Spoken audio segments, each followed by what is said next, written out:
La velocidad de la impresión a la cual se tiene que dar, se tiene que estar programado el equipo, es a razón de 25 milímetros por segundo. Esa es la velocidad. ¿Qué pasa si, por ejemplo, lo calibro y está en 23? Va a ser más largo. Y si le programo cada 28, también se va a alterar el trazado. Ahí está. 25 milímetros por segundo.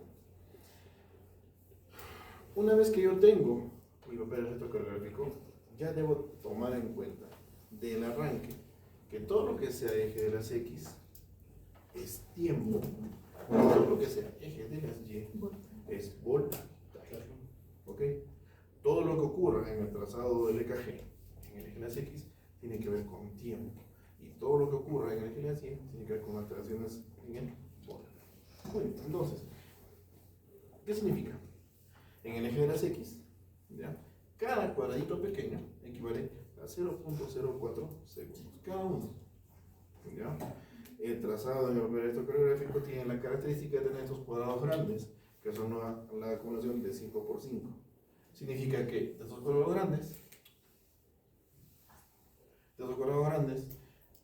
en el eje de las X, tiene un total de 0.2 segundos de duración. Eso en el eje de las X.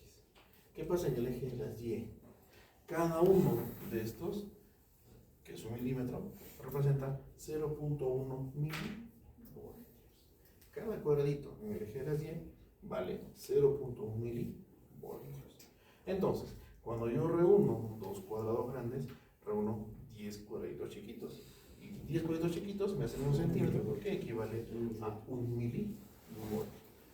Tomemos en cuenta esto, porque el trazado electrocardiográfico, para cada uno de los componentes del EKG, tiene tiempos específicos. No tanto el voltaje, pero sí en el aspecto de tiempo. ¿Ok? ¿Está claro? ¿Sí? De modo general, como quien ve un EKG desde el punto de vista previo al estudio específico, esos son todos los componentes del trazado electrocardiográfico. Tenemos ondas P, que representan la despolarización auricular. Tenemos complejos QRS, que representan la despolarización ventricular. Tenemos segmentos ST, que son los que inician el proceso de repolarización. La onda T, que ya es la repolarización ventricular propiamente dicha. Las ondas U, que pueden estar o no pueden estar. Y este es un proceso o una etapa de repolarizar. Esos son los componentes que nosotros encontramos en el complejo, en el trazado electrocardiográfico.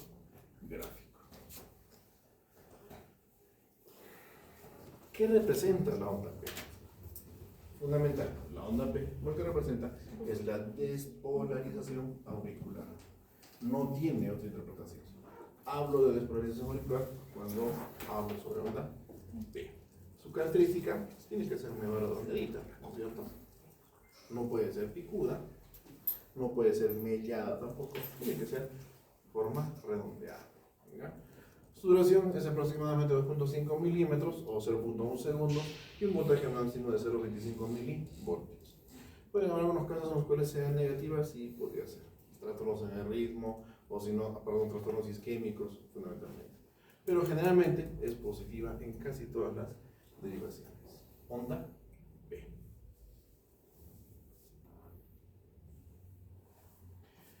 Los complejos QRS representan la despolarización ventricular. ¿Ya? Tienen componentes, componente Q, componente R y componente S. Ahí está, componente Q, componente R y componente S. Todo el todo el QRS tiene esos componentes. Su duración debe ser de máximo 0.12 segundos. Si hablamos de 0.12 segundos, ¿cuántos cuadraditos tendría que ser? 3. Si voy más allá de 3, ¿qué tengo que estar pensando más o menos? ¿Qué podría estar ocurriendo para que un complejo QRS se ensanche? Bloqueo, claro. Algo está impidiendo que se dé esta contracción en los plazos determinados. Como se prolonga, tengo que pensar que algo está bloqueando el estímulo eléctrico. Bloqueos de... Y bueno, como decía ahí, es muy variable dependiendo de aspectos raciales, dependiendo de aspectos patológicos, etc. La onda T, ¿no es cierto?, que habíamos mencionado, habla de la repolarización ventricular, la recuperación de la excitabilidad a nivel de las células de miocardio, repolarización de ventrículos. Es positiva en casi todas las derivaciones, ¿ya?, excepto ABR. ABR es negativa, la onda T, y se puede tomar como fisiológico. En algunos casos, la onda T también podría ser negativa desde el punto de vista fisiológico en mujeres gestantes, en las derivaciones precordiales, en V1 fundamentalmente, podría tenerse ese hallazgo. Y una U que no es muy frecuente encontrarla, como uno puede ver, que es positiva, o sea, siempre está por encima del trazado electrocoreográfico, se observa fundamentalmente a nivel de las precordiales y, bueno, habla de la repolarización a nivel de los músculos papilares, no es capilares, está mal, papilares, ¿ya? Pero no es muy frecuente. Quedémonos con lo que hemos visto hasta ahora, la onda P, el complejo QRS y la onda T. Muy bien, ya hemos hablado de los componentes del trazado electrocoreográfico, de cada uno de ellos. Vamos a hablar de los espacios que hay entre componente y componente. Hablamos del intervalo RR. ¿Por qué es importante el intervalo RR últimamente para nosotros? Porque es un parámetro para determinar la presencia de fibrilación auricular. Los RR son irregulares, ¿no es cierto? Entonces significa, ¿a qué nos referíamos con esto? A la distancia que hay entre dos componentes R. Que en un trazado electrocoreográfico largo, generalmente son derivaciones 2 que son largas, se nota unos más cortos que otros más anchos, etc. Son intervalos RR irregulares. Entonces, se refiere al espacio que hay, o a la cantidad de cuadraditos, o a la distancia que existe entre los componentes R. ¿Ya? Nos sirven para calcular la frecuencia cardíaca.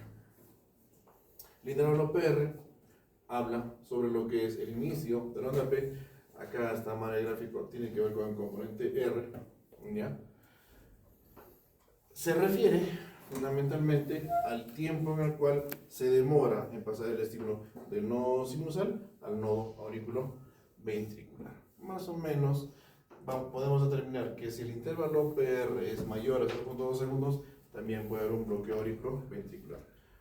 Si estamos hablando de que el intervalo PR determina el tiempo en el cual el estímulo eléctrico pasa del nodo sinusal al nodo auricular, pasa lo mismo que los bloqueos de rama. Si se prolonga este PR, significa que algo está obstruyendo el paso del estímulo del nodo sinusal al nodo auriculoventricular.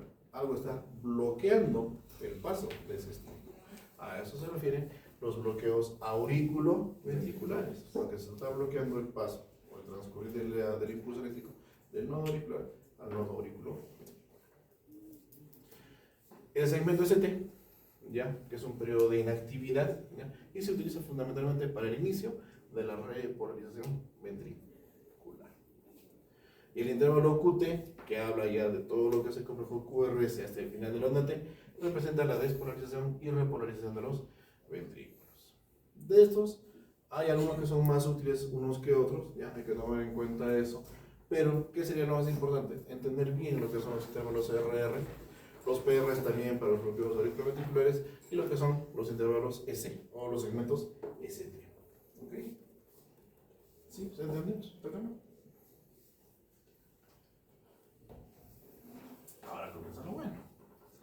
Ya hemos hablado sobre lo que es los componentes del complejo QRS. Hemos hablado de las derivaciones de los miembros, las derivaciones precordiales, hemos comentado sobre cada uno de los aspectos del trazado electrocardiográfico, la importancia, la función de cada uno de ellos, la interpretación y lo que son los parámetros que se tienen que ver cuando hay intervalos que se deben tomar en cuenta en esta situación. Cuando nosotros hablamos de lectura del EKG, debemos entender que lo que hacemos al leer el EKG es interpretar lo que nos indica el trazado electrocardiográfico. ¿Y qué es lo que debemos encontrar nosotros en nuestro EKG de inicio? De arranque, bien tenemos uno ahí. Debemos encontrar ritmo, debemos encontrar frecuencia y debemos encontrar eje. Son esos tres aspectos los cuales tenemos que iniciar evidenciando en nuestro ecograma. Nadie nos dice que primero determinemos si es un bloqueo de ramas, si es un bloqueo ventricular, si es un móvil, si no es un móvil, no, nada de eso. Estamos hablando primero de entender cómo está el ritmo, cómo está la frecuencia y cómo está el eje. Ok, entonces, ¿cómo yo voy a hallar la frecuencia cardíaca?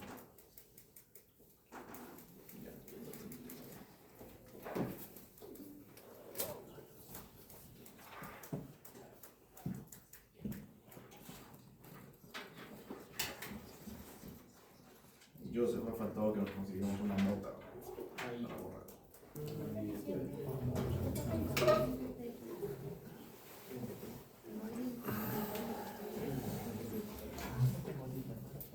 ¿Tienen? Bacán.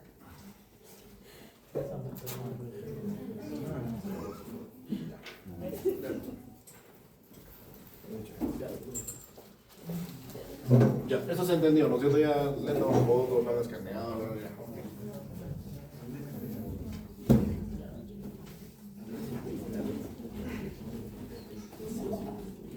Esto es un celular.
Muy bien. Entonces, vamos a utilizar esta derivación 2 larga. ¿Ya? Vamos a hallar frecuencia y vamos a hallar ritmo. ¿Cómo se determina la frecuencia cardíaca? La frecuencia cardíaca vamos a determinarla utilizando primero dos componentes R consecutivos. ¿Ya? Dos componentes R. Lo que podemos hacer, por ejemplo, acá.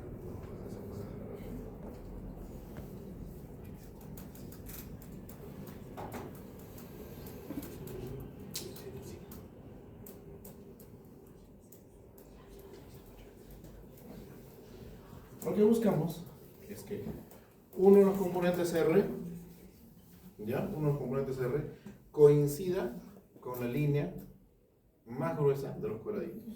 ¿Ok? Este, por ejemplo. Este también puede coincidir, lo mismo que aquel. Entonces, lo que hacemos es lo siguiente. A partir de este punto, los primeros 5 cuadraditos hacia la derecha nos van a dar la cantidad de 300 latidos por minuto. Comenzamos con 300. Otros 5, 150. Otros 5, 100. 0.575 y así vamos. ¿Ok? Entonces, en este caso, en este paciente, tenemos este complejo QRS que coincide con la línea más gruesita y nos vamos a orientar hasta donde estemos por acá. Acá son 300, 150, 100, 75 latidos por minuto. Si no estoy de repente seguro de eso, ubico otro complejo QRS, este también puede ser. Y lo voy a contar con respecto también al siguiente componente R, y es lo mismo. 300, 150, 100, 75. ¿Ok? Entonces, nosotros preferentemente utilizamos el electrocardiograma para hacer conteo de frecuencia cardíaca siempre y cuando el paciente esté en ritmo sinusal. Sí, y solo sí. Si es un trastorno en el ritmo, no puedo agarrar y, por mucho que sea, algunos dicen, no, agarras atrasado en 1 minuto y en base a eso hacer el conteo. No es así. Lo que se prefiere es utilizar el estetoscopio cuando el paciente no está en ritmo sinusal y hacer el conteo en precordio. Pero si el paciente está en ritmo sinusal, se utiliza el papel electrocardiográfico. De esa forma, yo hallo la frecuencia. Ahora, el siguiente paso es determinar el ritmo. ¿Qué es lo que me da un ritmo sinusal? Estamos hablando todavía de un EKG totalmente normal, ¿no? Que supuestamente está en ritmo sinusal.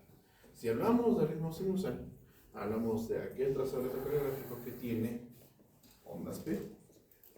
Esas ondas P siempre tienen que estar antes del complejo QRS y tiene que haber intervalos RR regulares. ¿Cumple? Vamos a ver. Onda P, si hay. Onda P, onda P, onda P. Cada QRS tiene su onda P. Genial. Primer aspecto. Segundo aspecto. La distancia que hay entre componentes R es la misma. Prácticamente sí. Este coincide con la raya mayor de los cuadraditos, lo mismo que este, lo mismo que este, lo mismo que este. Entonces, estoy frente a un paciente que sí tiene ritmo sinusal. Entonces, ya hallé frecuencia cardíaca, ya hallé ritmo. Vamos a ver el eje.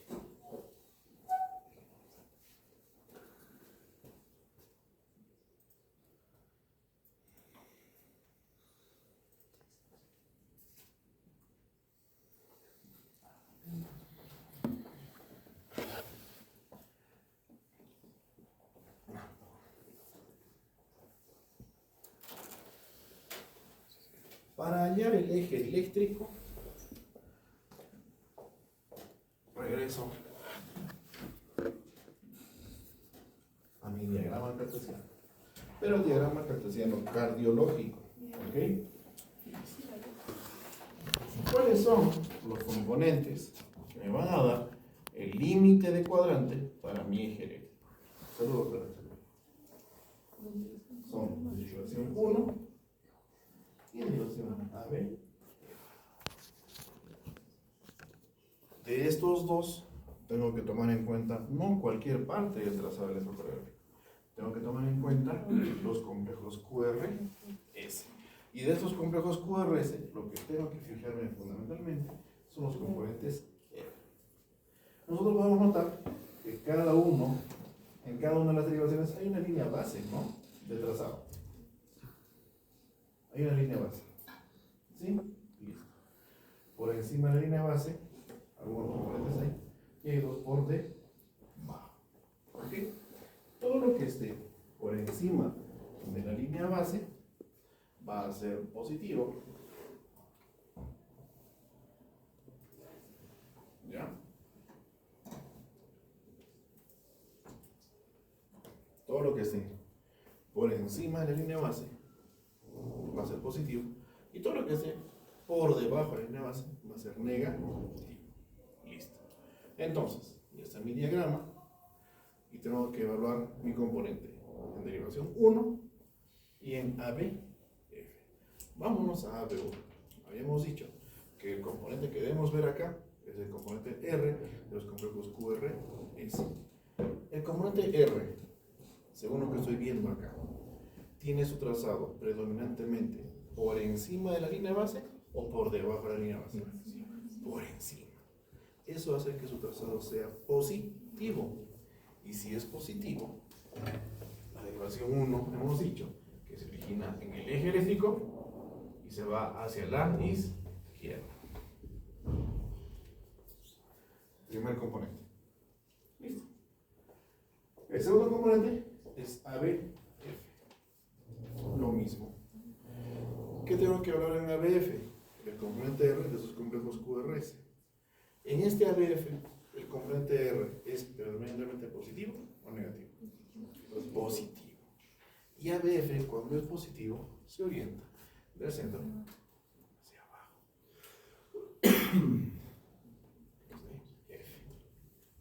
Entonces, si mi componente en el eje de las X, que es derivación 1, es positivo, y mi componente en el eje de las Y, que es ABF, es positivo, significa que mi eje eléctrico tiene que estar en alguna parte de. ¿Tengo idea dónde? Todavía no, pero tengo la certeza de que está en el cuadrante 1. Por ende, es un eje eléctrico normal. ¿Ok? Listo. Hasta ahí. ¿Alguna duda? ¿Está claro? ¿No es cierto? Listo. Ahora, ¿qué hago para determinar el eje real? El eje exacto. Agarro las derivaciones de los miembros, ¿ya? Y determino cuál de esas tiene un componente o un complejo QRS con sus componentes más isoeléctricos. ¿Qué significa isoeléctrico? Que tanto componentes por encima de la línea de trazado como por debajo de la línea de trazado sean lo más parecido posible. 1 se va, son casi todos positivos. 2, ¿para qué decir? 3 va por ahí. ABR, muy negativos. ABL,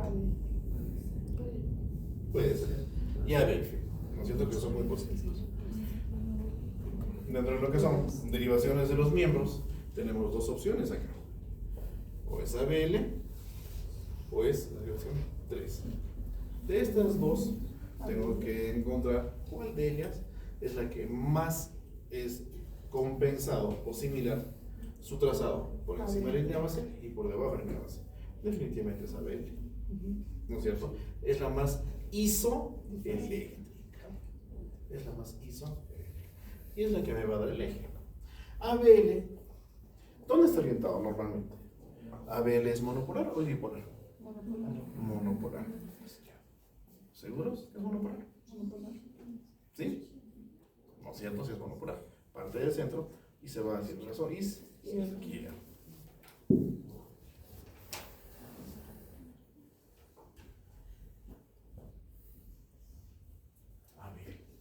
Listo. Pero si ABL es el componente más isoeléctrico, no puedo utilizar su ángulo para determinar el eje eléctrico del corazón. Tengo que utilizar su perpendicular. Ahora, si trazo su perpendicular, voy a trazarla hacia el cuadrante 3 o hacia el cuadrante 1. Hacia el cuadrante. Acá, este es un ángulo. Pucha, no manches, otra vez.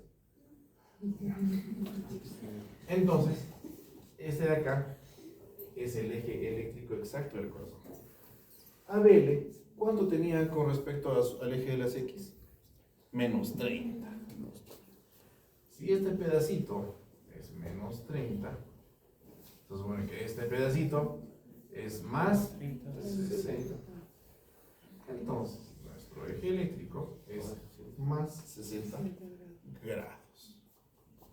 ¿Se entendió? Repetimos.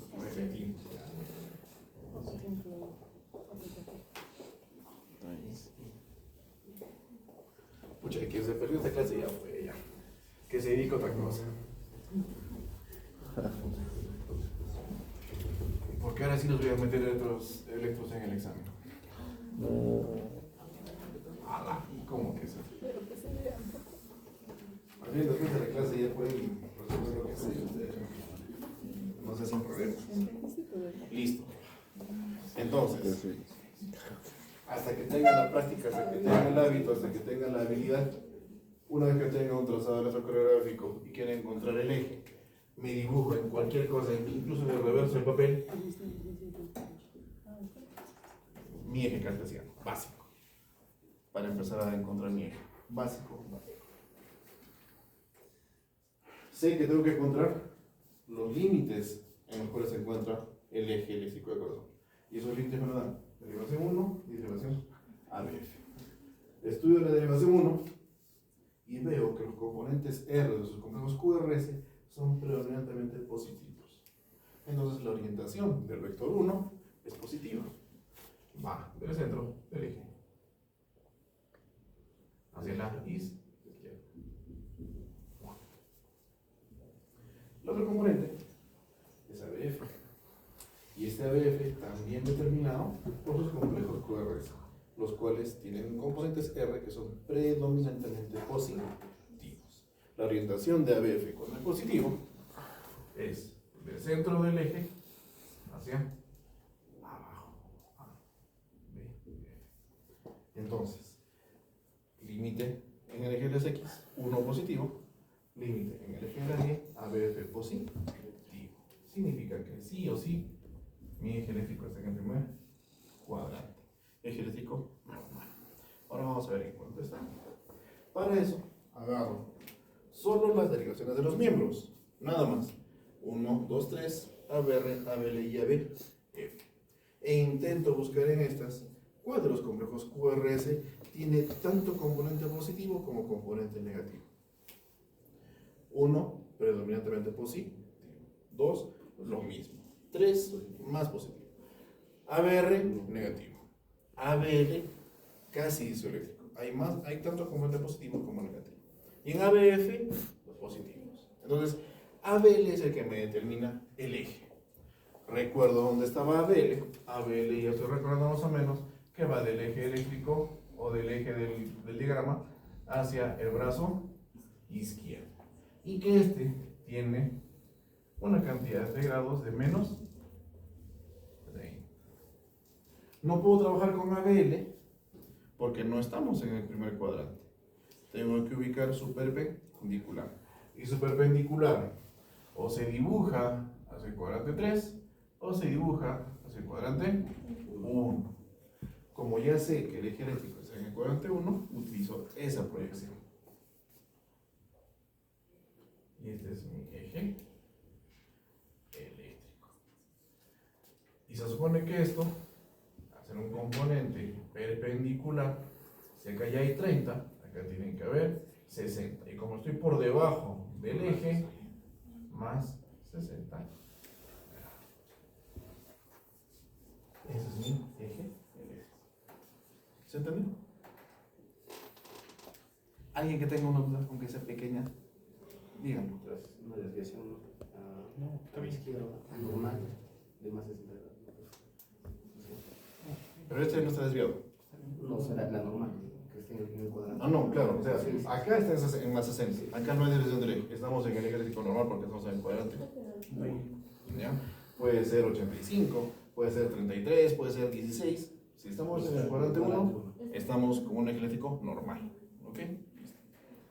¿Alguna otra duda? Con confianza. Esto es importantísimo. ¿Todo claro? ¿Seguros? Joseph, ¿todo claro? Sí,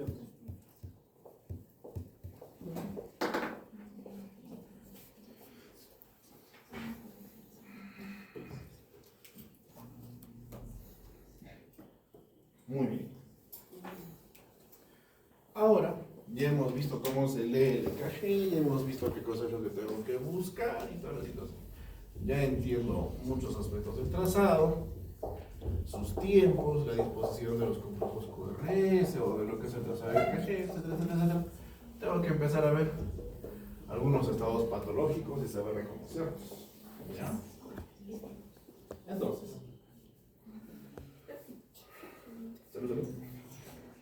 vamos a hablar de lo que es hipertrofia. ¿Ya? Vamos a comenzar con lo que es la hipertrofia a nivel ventricular, tanto derecho como izquierdo. Cuando nosotros hablamos del estudio electrocardiográfico con respecto a la disposición anatómica, las derivaciones de los miembros, las derivaciones precordiales de V1 a V6 van a graficar distintas partes del miocardio en cuanto a su actividad eléctrica. ¿Ok? Las que van a graficar fundamentalmente el lado izquierdo o la cara izquierda del corazón son V5, V6. ¿Ya? Las que van a graficar un poco el lado derecho son V1, V2, V3 se va fundamentalmente a ubicar para lo que es el diafragma o la cara diafragmática más o menos. Entonces, debemos tomar en cuenta eso. Cuando nosotros hablamos de hipertrofia ventricular del lado derecho o del ventrículo derecho, hablamos de aquella cantidad de miocardio que está incrementada en su masa, ¿ya? Por la hipertrofia misma y que necesita mayor estímulo eléctrico para su despolarización. Entonces, acá lo que vamos a encontrar son allá. Entonces, si estoy viendo el lado derecho, tendré que evaluar fundamentalmente V1, V2, ¿no es cierto? ¿Cómo está V1 acá? El componente R de V1, ¿se acuerdan cómo era al inicio en el trazado, en la progresión de las R's? Las R's eran bajitas, ¿no? Inicio en V1 y acá están tremendotas. Entonces, aquí, esta intensidad de carga que se está dando incrementada es porque hay mayor cantidad de músculo que despolarizar. Es por eso que la carga eléctrica se eleva. Y eso se ve en los componentes R, en V1, que sean signos de hipertrofia ventricular derecha. ¿Ok?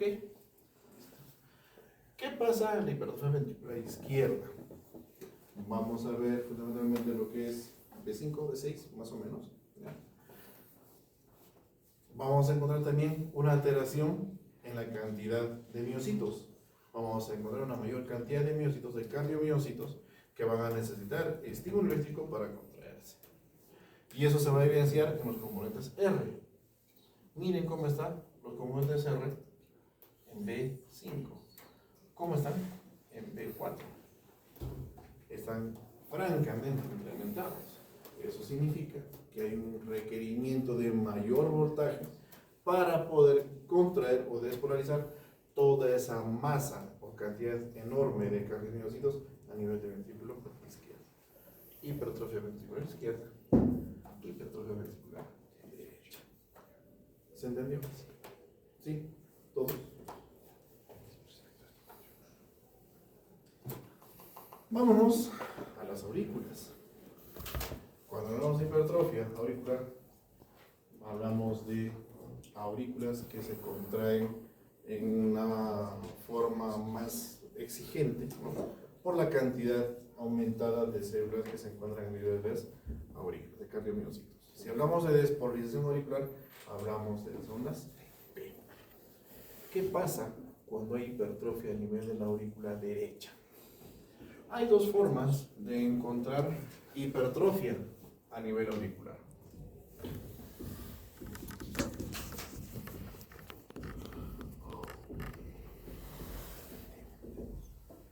Una va a ser hipertrofia auricular derecha y otra va a ser la hipertrofia auricular izquierda. ¿Ok?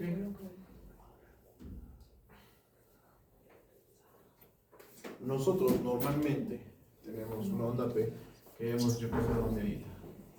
Vamos a dibujar una mega onda P. ¿Ya?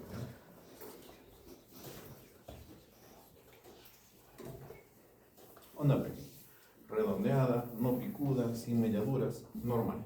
¿Estamos? Habíamos dicho que todo lo que sea en el eje de las X es tiempo y todo lo que sea en el eje de las Y es voltaje.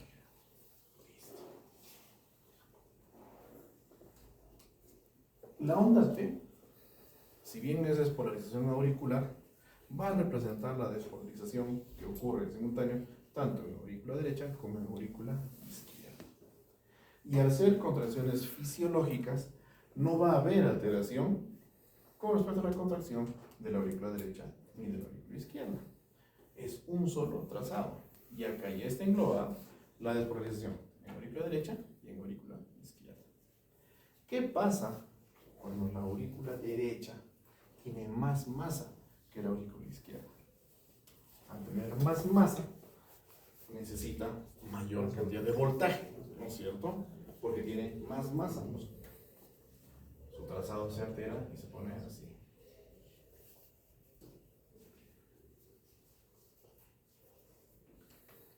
Esta es la aurícula derecha, que está contrayendo mucho más porque necesita más voltaje.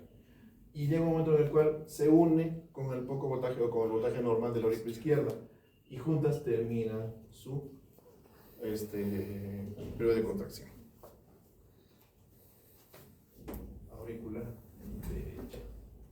¿Ok? Y con la aurícula izquierda se encuentra esto.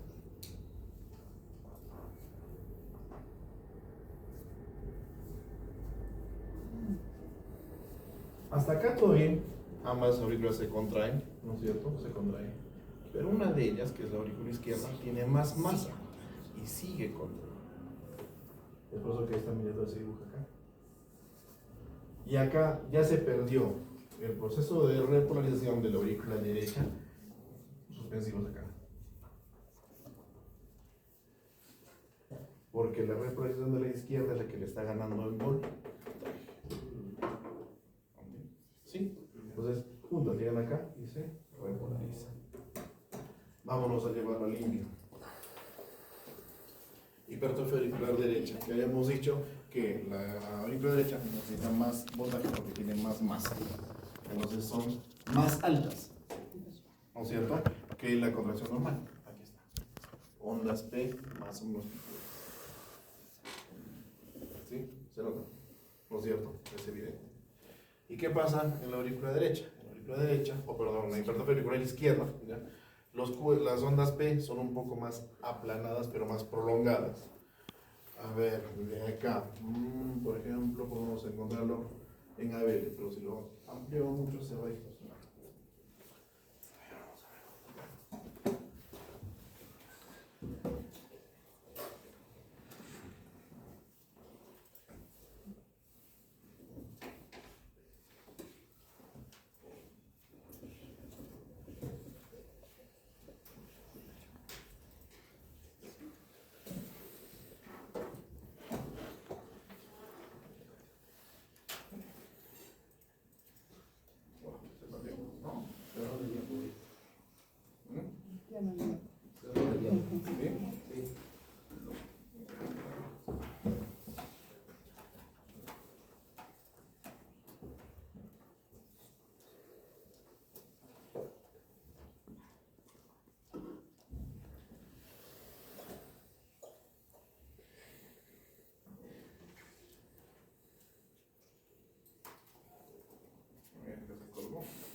Por ejemplo, vámonos a V5. En V5 podemos encontrar que son un poquito más aplanadas o cierta melladura. Melladura también podemos encontrar en la P, acá en ABF. Se distorsionó mucho el gráfico con lo que le estoy incrementando. Y también se ven melladuras aquí, que es la derivación. Esta es una de las dos largas, si no me equivoco.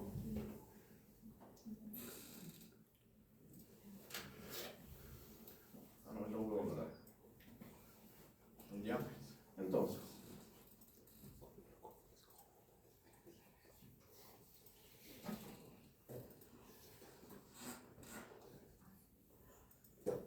Esas son las características que tenemos con la hipertrofia auricular, ya sea del lado izquierdo o sea del lado derecho. Muy bien. Esto sí es importante que le tomen nota, que lo graben, que lo filmen, que tomen una foto. Es un resumen sobre todo aquel problema isquémico que se va a ocasionar en el corazón, identificado con las derivaciones que le corresponden específicamente. Por ejemplo, este es el corazoncito, no es otra cosa. Si quiero ver infartos en la cara posterior, tengo que encontrar alteraciones en V1, en V2, puede encontrar algunas Q en V6. ¿Ya? Cara posterior. Si quiero estudiar cara inferior o diafragmática, las ondas Q en 2, 3 y ABF. Si quiero encontrar alteraciones al lado izquierdo, ABL, incluso derivación 1, puedo encontrar ondas. Y en cara anterior, ondas Q en V1, 2, 3 o incluso hasta la derivación V4. Entonces, tomar en cuenta esto, ¿ya? Para lo que son los casos clínicos. De repente les digo que podemos encontrar signos de isquemia, ondas Q en derivaciones V1 y V2. Determine usted cuál es el grado de compromiso isquémico que tiene que ser otro. ¿O qué cara es? Listo, muy bien. Esto en cuanto a las signos que son isquémicas. ¿Ya? Hay un trazado con el cual nosotros debemos familiarizarnos y es el de la pericarditis. Habíamos hablado, ¿no es cierto?, que la pericarditis es un proceso inflamatorio que se va a dar a nivel de las membranas pericárdicas. ¿Sí? Entonces, estas pueden presentar alteraciones, fundamentalmente en el segmento ST. Pueden presentar supradesniveles. ¿Ya?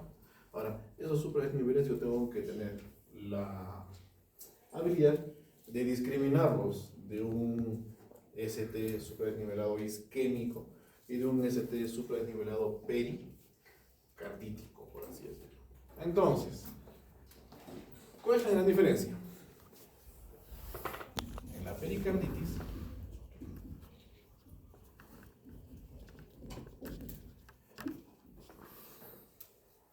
el segmento ST, vamos a ver, soy pésimo dibujando, así que vamos a ver acá.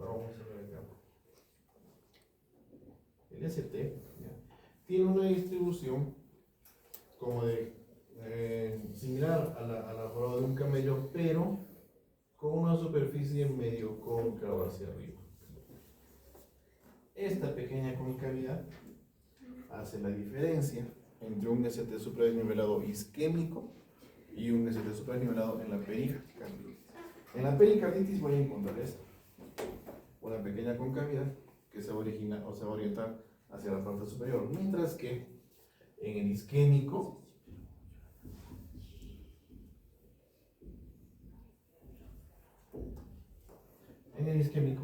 voy a encontrar el ST supradesnivelado, pero sin la muesca, o sin la concavidad orientada hacia arriba. Ahí está. Una concavidad, una discreta concavidad que se orienta hacia arriba es lo característico de una pericarditis. Ese simple hallazgo en el trazado electrocardiográfico puede ayudar a diferenciar un cuadro de otro. Puede que el paciente, por umbrales de dolor, presente un dolor torácico que no es típico anginoso, pero por la intensidad puede hacernos aparentar al inicio que es. Entonces, cuando hacemos el EKG, encontramos ese trazado en los segmentos ST. Entonces, si yo encuentro que el ST tiene una pequeña concavidad, ya tengo que sospechar que ese dolor torácico está relacionado principalmente, o al menos la primera sospecha, a una pericarditis. Pero si encuentro que no hay concavidad, todo es convexo, orientado hacia arriba, tiene que ser algo isquémico. ¿Ok? ¿Sí se entiende? Vamos a comenzar a hablar de lo que a ustedes les encanta, que son las arritmias. Dentro de lo que es patología auricular y trastornos en el ritmo, tenemos lo que es el aleteo o flúter auricular y la fibrilación auricular.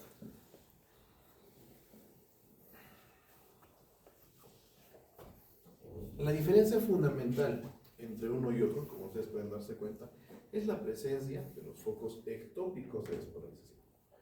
En un flúter solo hay un foco ectópico, un foco que desordena todo lo que es el sistema de inervación o de estimulación para lo que son las aurículas, mientras que en la fibrilación auricular son múltiples focos ectópicos. Es por esto que, niñas, es por eso que cuando nosotros hablamos de fibrilación auricular y vemos animaciones o recreaciones en computadora, es como si el músculo miocárdico a nivel auricular fuese como una gelatina. Ustedes han movido la gelatina así en el recipiente de un lado a otro, es tal cual, o sea, es así.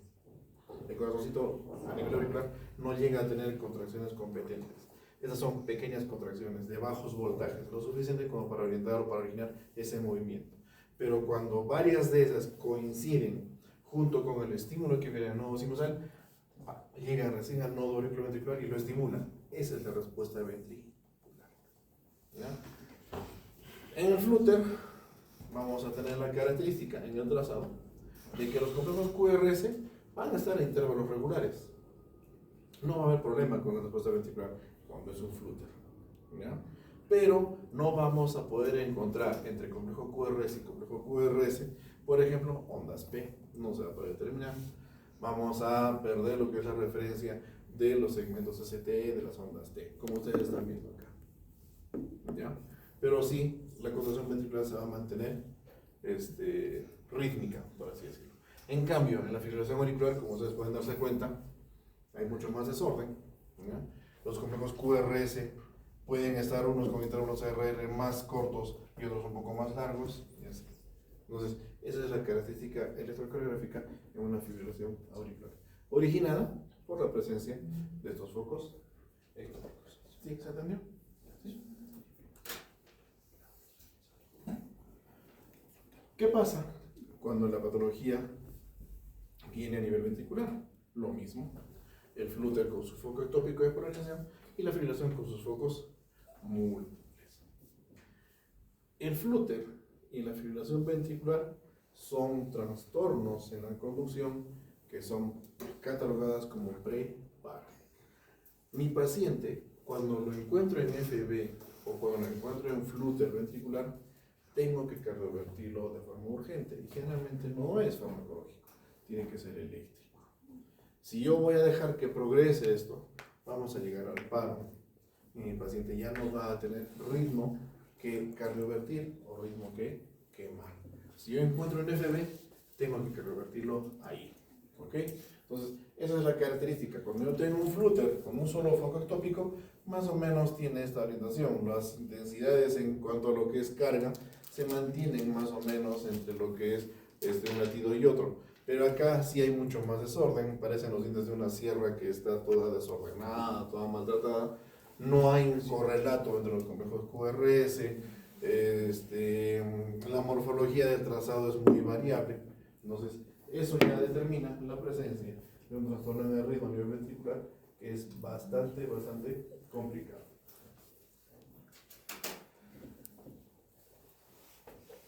Otro problema que nosotros encontramos cuando hablamos de arritmias son los bloqueos. Vamos a hablar de dos tipos de bloqueos. Uno son los bloqueos auriculoventriculares, que ya hemos mencionado hace un rato atrás, que tenía que ver con los PR, ¿se acuerdan? Los PR que tienen su tiempo determinado. Cuando se prolonga mucho, hablamos de bloqueos auriculoventriculares. Hablamos de alguna obstrucción, alguna situación que está disminuyendo la posibilidad de que el estímulo eléctrico pase del nodo sinusal al nodo auriculoventricular. Entonces, es el PR el que se altera fundamentalmente en los bloqueos auriculoventriculares.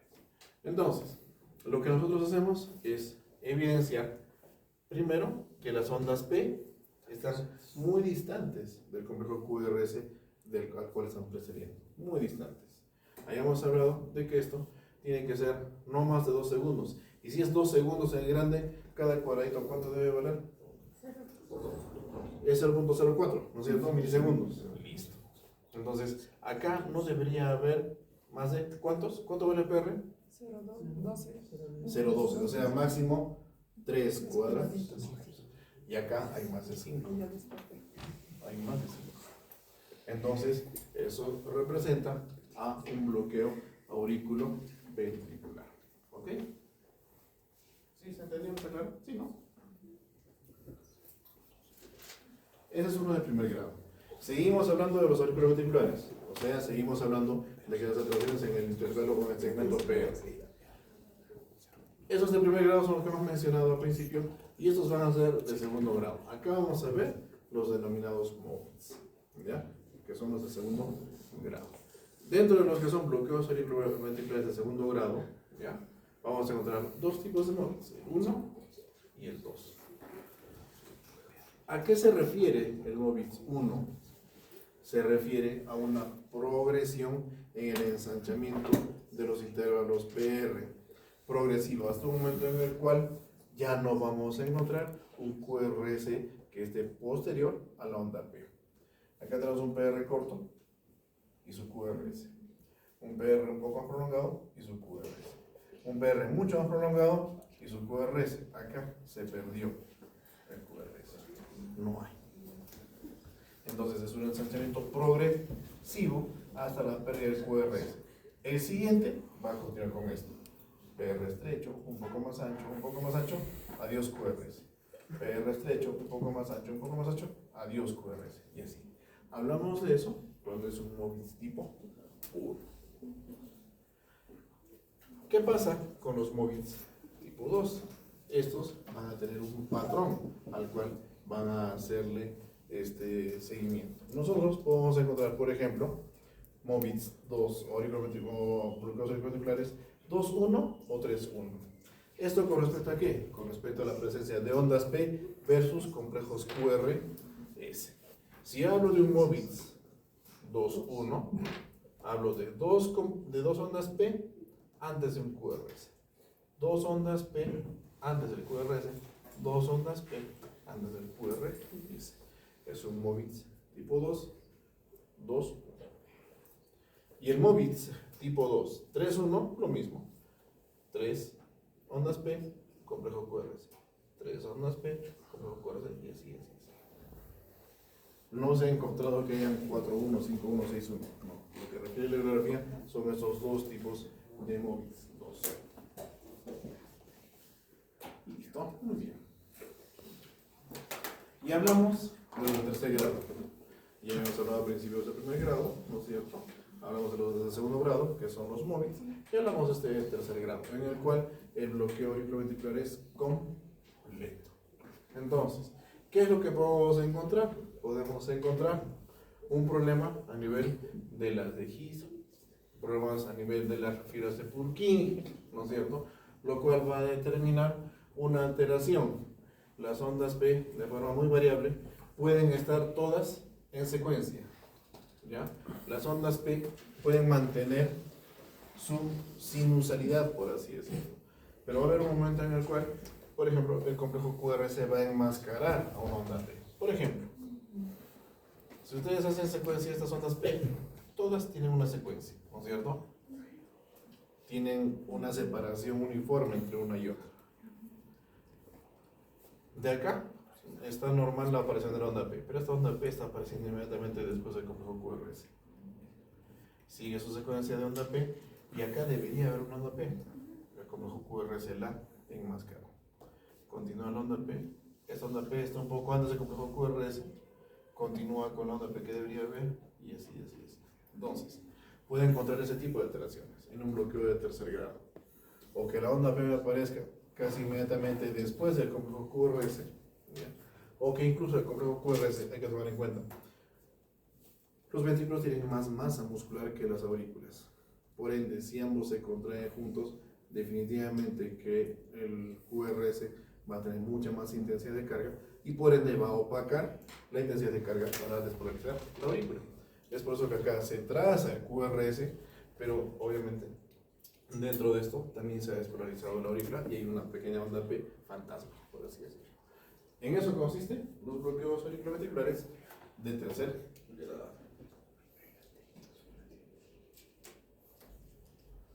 Listo. Ahora, hay que hablar de los bloqueos de las de His. Es importante que ustedes se familiaricen con estos trazados porque son los característicos RPI. ¿Qué significa? Que estamos hablando de un mismo complejo QRS. Es un solo complejo QRS el cual tiene por diferencias en cuanto a lo que es el paso del estímulo eléctrico hacia el ventrículo derecho y hacia el ventrículo izquierdo, que se dibujan estas diferencias. El complejo QRS en general ya engloba lo que es la despolarización de ambos ventrículos, tanto del derecho como del izquierdo. Pero si, por ejemplo, el ventrículo izquierdo presenta una demora en su despolarización, el ventrículo derecho se va a despolarizar normal y va a aparecer esta figura. ¿Ya? Porque su despolarización está normal. El ventrículo izquierdo va a recibir después de su estímulo y se va a formar esta figura. Cuando nosotros unimos esto en el trazado electrocardiográfico, encontramos esta situación, que es el RR'. Vamos a verlo en el PKG. Cuando nosotros hablamos de esos bloqueos de rama del lado derecho, hablamos de complejos RR', cuya característica es que el componente S siempre se mantiene por debajo de la línea base. ¿Ya? Acá, vamos viéndolo en V1 y en V2. Aquí, ¿dónde lo podemos encontrar? En V1, ¿no es cierto? Fundamentalmente. En V2 se insinúa un poco, es un poco más profunda, es un poco más profundo el componente S. Y los RR', las dos parejitas de Bachmann que están por encima del trazado base. ¿Ya?